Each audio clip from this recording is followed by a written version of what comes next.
માંગરોળ ભારતીય જનતા પાર્ટીના અનુસૂચિત જાતિ આગેવાનો અને રાજકીય નેતાઓ દ્વારા માંગરોળમાં આવેલ ડોક્ટર બાબા સાહેબની પ્રતિમાએ શપથ લીધા હતા।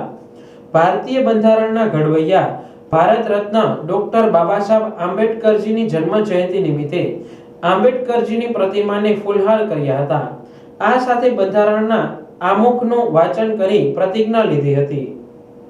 આ કાર્યક્રમમાં સંવિધાનની રક્ષા અને તેમાં દર્શાવેલ મૂલ્યો તેમજ સિદ્ધાંતોનું પાલન કરવાની સમજણ આપવામાં આવી હતી।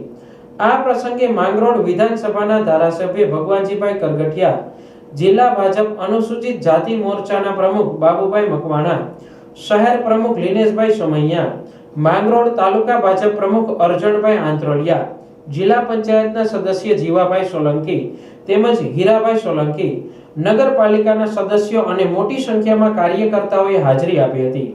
બાબા સાહેબની 134મી જન્મ જયંતિ નિમિત્તે ભારતીય જનતા પાર્ટી દ્વારા બંધારણના આમુખનું વાંચન કરી અને આજે બંધારણના ઘડવૈયા અને નારીના મુક્તિદાતા, દલિત પીડિત શોષિતના મુક્તિદાતા તેમને પુષ્પાંજલિ અર્પણ કરી અને તેઓની જન્મજયંતિ નિમિત્તે આ નેવાસી માંગરોળ મત વિસ્તારના ધારાસભ્ય શ્રી